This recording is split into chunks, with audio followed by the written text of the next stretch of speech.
Hello there, everybody, and welcome back to the News Project Live on GNAT-TV's Facebook page. I'm Andrew McKeever, the news director at GNAT-TV's News. It's a pleasure to be back with you again here on Friday, January 14th. Excuse me. And here to catch you up on a couple of the headline stories that we've been following this week and looking forward into the coming week.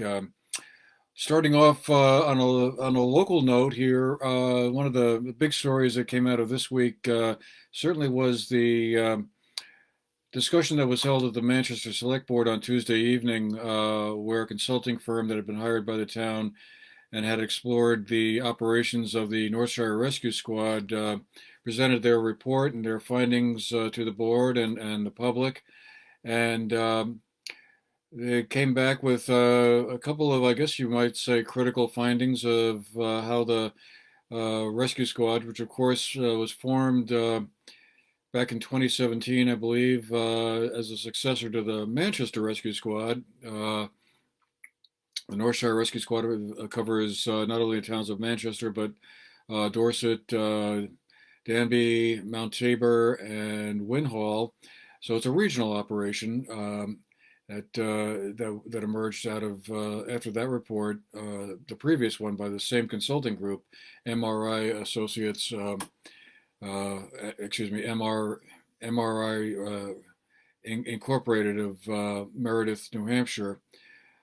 So they conducted a study, I guess, that began back last September, and found that the response times were not quite as perfect as they could have been. There's a lack of communication between the rescue squad and the town, and a lack of involvement in event planning and coordinating in response to the COVID-19 pandemic. So, and they were careful to say that they looked at the rescue squad operation solely from a Manchester perspective. They looked at the cost of the rescue squad to the town, which is about $190,000, which is partially offset by rent and fees that are paid to the rescue squad for the area in the public safety building that they use next to the fire department and the police departments. The bottom line, I guess, is that the board took all of that under advisement. And I suppose there'll be many conversations yet to come. The question then being whether or not the town decides to go forward and recreate an ambulance and rescue squad service solely dedicated to Manchester. There is a window of opportunity for doing that sort of thing, even though it would be fairly expensive to relaunch one, since the town does have ARPA funds that, in theory, could be deployed towards that.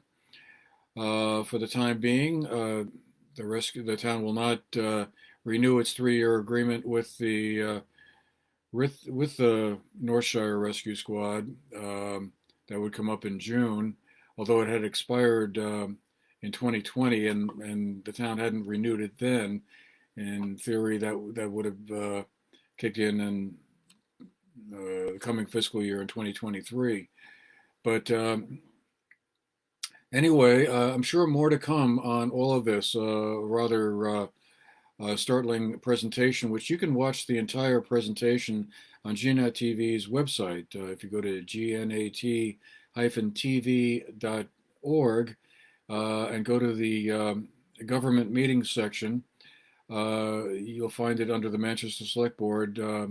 That entire presentation, it ran for well over an hour, and also had some comments from some of the board members of the rescue squad who were watching on Zoom. We have also begun work on a little news segment about this. Obviously, a very important event, and we are going to be working on that again next week. Wanted to reach out to all the main players in this situation before putting something together. So hopefully that will be ready by some point by the middle of next week, and you can take it from there. But certainly will be something we'll be following going forward.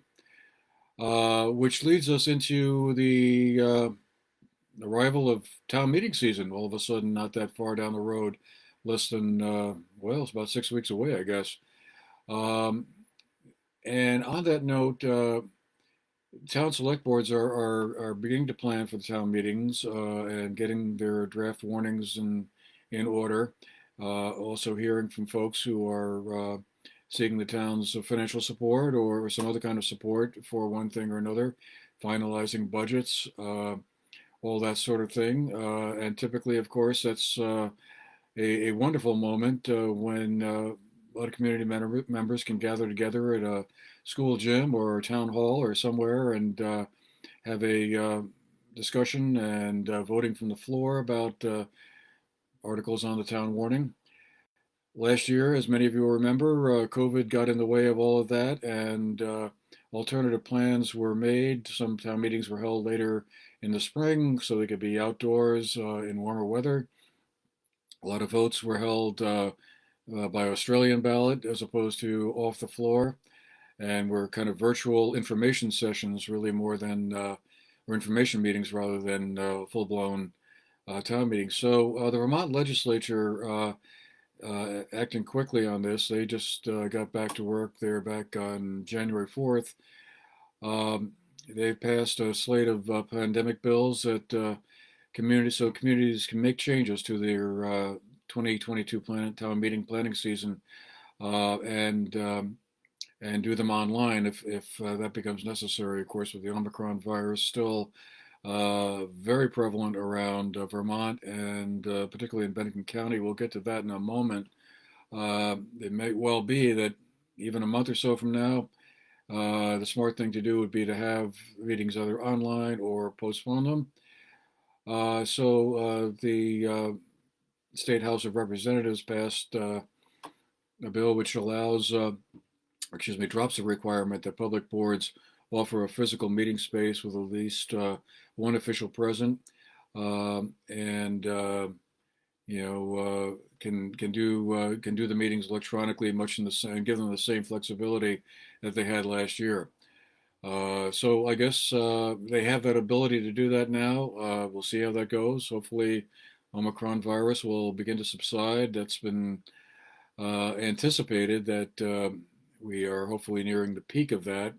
But the experience of other nations seems to indicate that there is a point where case numbers begin to decline, and we may be nearing that point. But as you'll see in a moment, we're not there yet. Anyway, there will be some flexibility then built into how town meeting may be held, and I guess more to come on that. Uh, Speaking of the legislature, like we said, they're back in session, and we were able to tape a show with three of our area state legislators, Representatives Kathleen James, Seth Bongartz, and David Durfee. We talked with them for almost an hour about what are some of the primary pieces of legislation they're hoping to see get through the House and the state Senate this year and signed by the governor.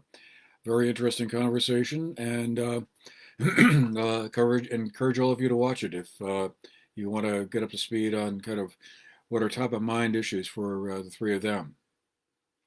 On a similar note, we also are following the state congressional race. That's where Peter Welch, the current incumbent congressman, has announced that he's interested in running for the U.S. Senate seat, being vacated by Senator Patrick Leahy. That's opened up that congressional seat. For the first time since 2006, it's now an open seat.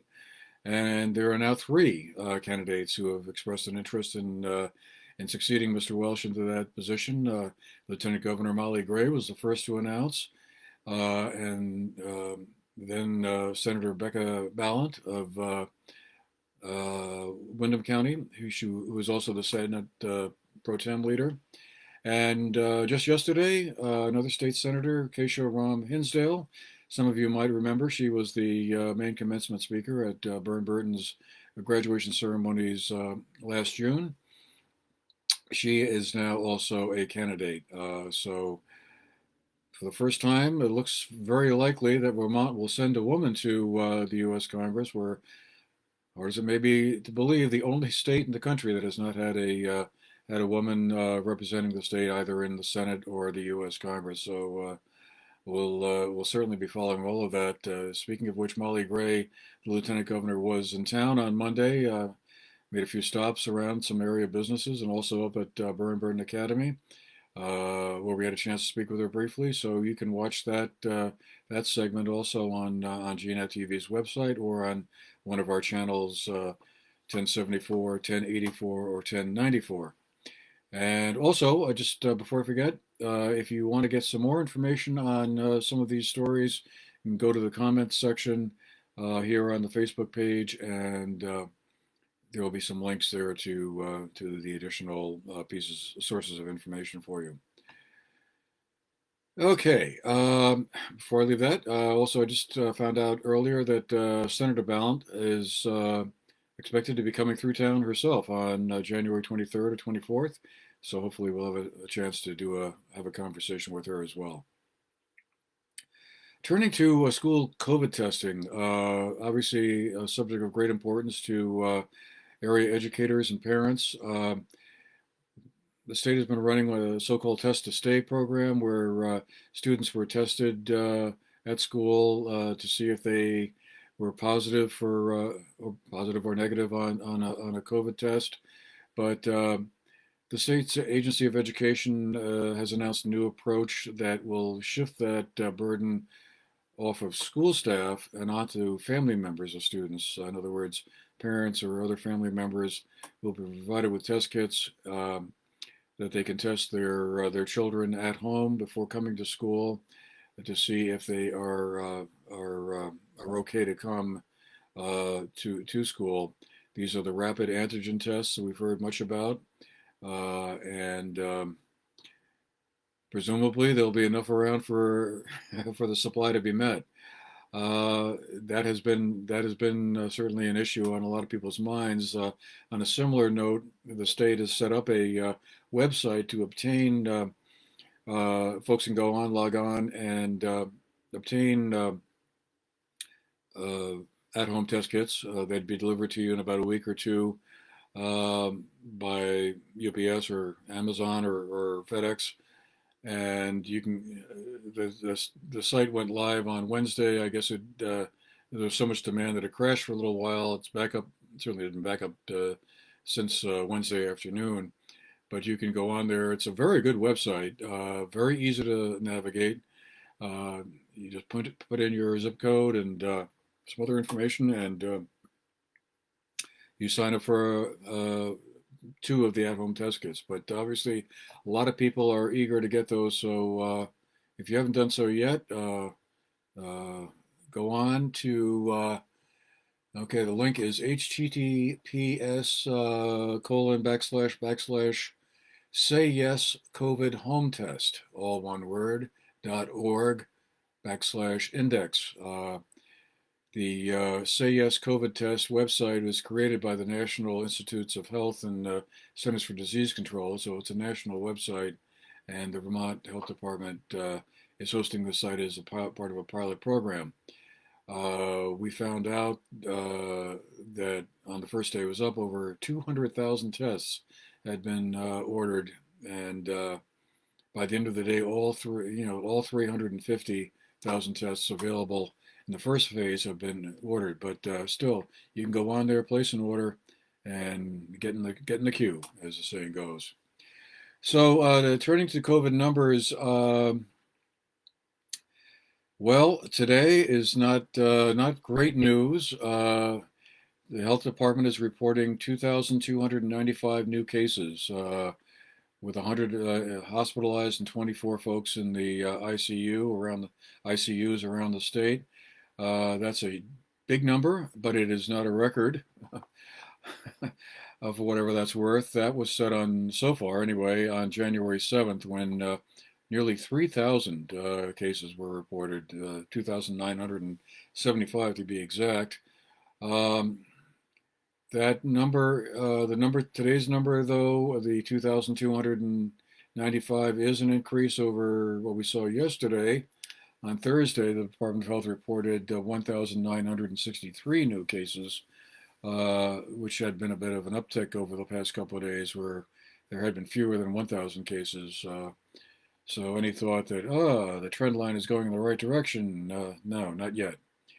In Bennington County, we had 115 new cases yesterday out of those 2,295. Over the past 2 weeks, there have been almost 1,200 cases of COVID in the county. That's the third highest in the state. We're trailing Chittenden and Rutland counties. Of course, Chittenden's population much higher. So if you look at it on a per capita basis, we are definitely right up there at the top of that unfortunate list. So, like we said, it ain't over yet. If you're looking for something to do tomorrow and you haven't had enough time on Zoom yet, there's a really interesting, well, I think it will be, many people will find it interesting, Zoom call that is going to be sponsored by SolarFest, the organization that has produced the festivals and events that tout and promote solar energy and renewable energy. They are hosting a Zoom call from 10 a.m. to 11:30 a.m. tomorrow. Transition to a green job.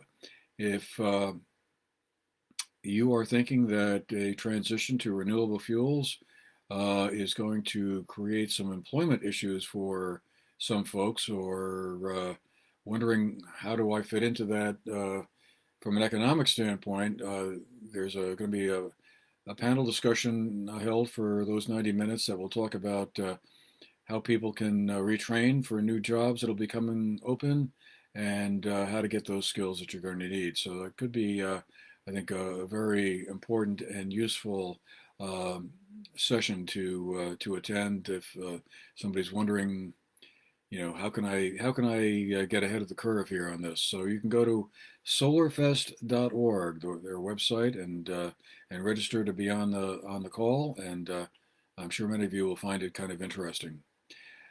Anyway, just before I go, that reminds me to make the suggestion that if you want to keep up to date on all the events going on around our area, not just Zoom calls, but all kinds of fun stuff, go to the GNAT website, GNAT-TV.org, and you can click on an events page that'll give you all the listings of events that are going on around our area that you can take part in. And they're a great resource. I use it all the time. So that'll do it for us for today. We'll leave it there. Hope you enjoy Martin Luther King Day if you have the day off. And if not, well, have a good weekend. Stay safe out there. And we'll see you again next Friday. So for GNAT TV, for right now, I'm Andrew McKeever. Looking forward to seeing you again next week, and thank you for being with us today. Have a great weekend.